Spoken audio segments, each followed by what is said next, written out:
Hello everybody, I'm Arden. Welcome to another episode of Minecraft Enigmatica 2 Expert. Today, it's time to continue on with some more magic, but not Thaumcraft. I'm pretty much sick of that right now.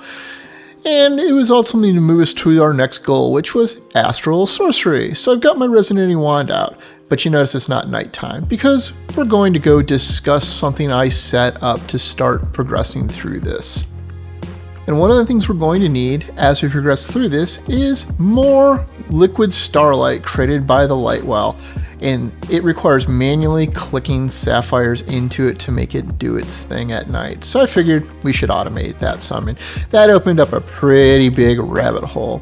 So if we come back up here, you can see what I've done. What I've set up is a Cyclic Automated User and a solar panel to power it, because I don't have power running on this side of the base currently, and I didn't want to run cables all the way under it for now, because I don't know where I'm going to put my main power supply yet, and I just didn't want to deal with it. Since the only thing I have over on that side is my IC2 stuff hooked up with universal cables, so I didn't want to have to reroute more cables around that for now. But let's talk about the problems that I ran into here.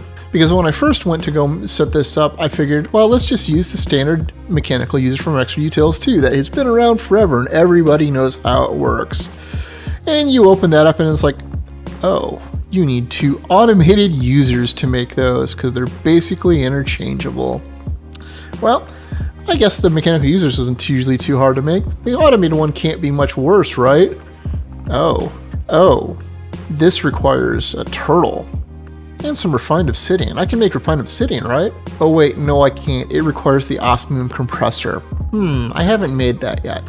So I went and made that because it is really easy. So that part was easy. And then we go into the turtle and we go, well, okay, it requires a computer. I mean, computer can't possibly be that bad, right? Oh, that's a whole bunch of stuff I don't recognize. Oh, and it requires more subcomponents. And more subcomponents. And long story short, all of these pieces are like this. None of this is hard to make. All of this is easily obtained materials. It's mostly iron and redstone, but it's a lot of it. So to make large stacks of stuff, you'll go through them pretty quickly. But I finally got that together and then realized, well, I'm already working on unlocking stuff from Mekanism. We might as well build the solar power generator because I never built the base one, despite the fact that we've gotten the advanced ones done. And the solar generator is also not that hard to make, other than the fact that it requires an Industrial Craft 2 solar panel, which we had lying around from before that we just never used because it's not very good. And the rest of this is just all easy materials that we have tons of, same as everything else. Didn't bother upgrading it because this doesn't use that much power, because I have the tick delay set to the maximum for it, because we don't need to put sapphires in that often. That's also why I don't have the inventory automated. I just have a hopper if I need to toss a bunch more in, just to not think about it while it generates more. What I should probably, however, do is remove that tank right there and replace it with a drum for bigger storage. You know what, Art? That's a great idea. Let's fall down another rabbit hole and start unlocking stuff in another quest chapter that is not Astral Sorcery. In this case, we're going to finish out the barrels and Extra Utils real fast. Except it wasn't real fast. This is a rabbit hole. So to do this, we needed to upgrade to the next step, which was the reinforced large drum, which requires a bunch of iron drums, some compressed diamond, which is easy, and some dense gold plates, which is also easy. The iron drums are just a stone drum and some iron. So that part, not too bad. The last step, however, is the demonically gargantuan drum, which requires demonic large plates, and also Klein bottles. But the Klein bottle's easy. This might look scary, but bottles of enchanting are not hard, because we can get that out of our obelisk if we need to, or out of loot chests like I actually did. Some ender dust, which is just pulverized ender pearls, and some clear glass, which is just glass coming out of the Tinker's Construct smeltery. So that part's easy. The demonic ingots, however, are another issue altogether. They aren't hard, because that part's easy. You just throw gold into lava surrounded by nether bricks. And I have that set up right over here. And you can either throw them in one at a time, and it immediately spits it out, or you can just take the whole stack and just chuck it in and it'll process them. So that part is easy. So making the ingots isn't hard, but processing them in the smelter is another issue. You might notice that I have a tank up here in front that's not normally here, and it's not full of lava. In this case, I have liquid Starlight tossed in here since that's what we're processing outside anyways, and it's in this pack slightly hotter than lava. And it turns out it's hot enough to melt the demonic ingots. which lava is not. So you've got to jump through that hoop. There are other liquids that will work as well. Pyrotheum is even hotter and can in theory be found in the nether, although I personally haven't found any in the nether in this run. I could have made it from pyrotheum. That wouldn't have been too hard. You can also use UU matter from a matter fabricator, which is even hotter, but like I don't want to burn a bucket's worth of UU matter right now because I'm not generating it that fast. That's an awful lot, for me at least.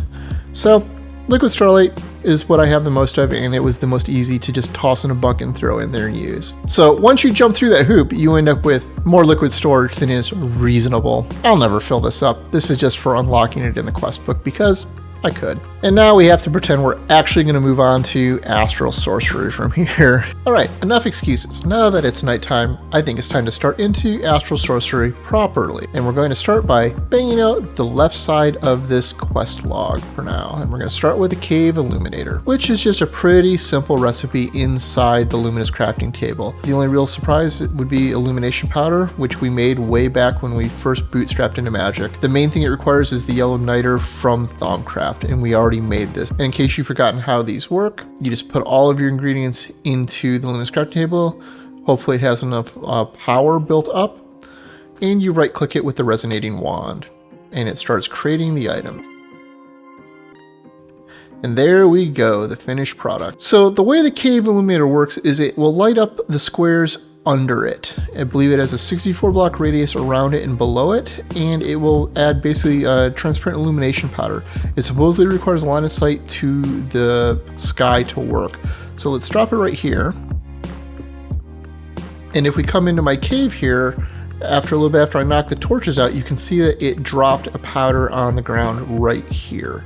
And it'll do this through anything within 64 blocks below it and around in a square. And it will fill those out and start lighting up to remove the darkness. It's a pretty useful tool for caving. From what I understand, it's pretty safe to remove the cave illuminator itself once you're done and want to move it, as evidenced by the fact that I just broke it and the powder is still here. So yeah, it does work. Alright, now that we've got that done, our next step is going to be to build the looking glass. And the looking glass looks innocuous until you see the glass lens. And the glass lens is a luminous crafting table recipe which, well, requires mana glass panes from Botania, which thankfully is just glass into a mana pool, so that's easy. Quicksilver, which, well, if you've seen my Thaumcraft episodes, you know that that's just cinnabar tossed into a furnace. And then mirrored glass, which is more quicksilver combined with a glass pane on the Thaumcraft Arcane Workbench.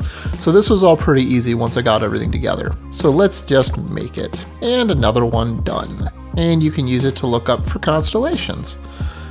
And we'll use this later, I'm sure. But our goal is to progress up to the Starlight crafting table to unblock us on other things. So while we're unlocking things, let's go take a look at the telescope real fast, and you'll see that it requires the Starlight crafting altar, which is unfortunate because otherwise we have everything for this, but we'll get there. So the next thing we're gonna do is the Grindstone, which is really, really simple. And that's done also now. This is used for making rock crystal tools or for processing ore and a few other things within this pack. We don't need it right immediately though. And the next thing we're gonna do before we make the Starlight crafting table is the Fosic Resonator, because this will dictate where we wanna put it, if anywhere other than right here. This is also pretty simple. The main catch is you need liquid starlight, which we have. So what this does is it highlights areas of higher concentrations of starlight, which is better for these crafting tables.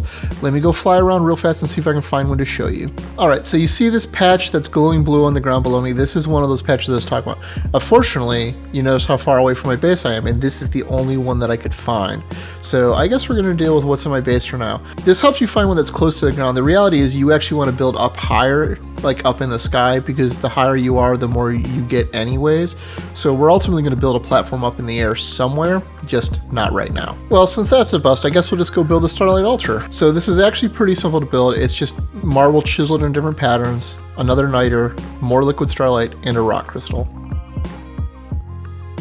Alright, so now we have the Starlight crafting table. And you'll notice that it just converted the old table we had into it. But this, however, needs an actual platform to work. If you go into the Astral Sorcery tome and zoom into the Exploration cluster and go to the Starlight crafting altar, you'll see that you have to place it on a platform that looks like this.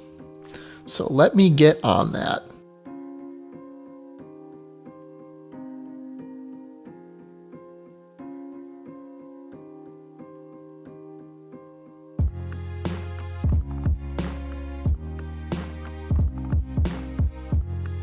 And now we have a functional Starlight crafting altar. And as you see, it's charging up with light. Everything is working correctly. And now that we have it, I think we should test it out by building the telescope. Well, it works, except we don't have enough moonlight in this. So I guess we're gonna have to move this long term, because I can't make this, so we're gonna have to move it up into the air. But we got it done, and might be enough to unblock us from where we're at right now. If it isn't, well, I'll move it up. But I think this is where we should probably call it. So let's go grab a couple rewards. And it looks like there's 12 of them. Congealed slime blocks, so just more blocks. Glass. 3 augments, but not great ones. More doors that we don't need. Tacos! More food we've eaten. Another junk well. Obsidian. Oh, pizza. Pizza's good. Tape measure that we already have. Reinforcements that I'm not going to complain about. And ME cables, which will probably be useful eventually. So, not all that excited. I'm mostly excited the fact that we're unblocked on a couple of my other projects now. Maybe.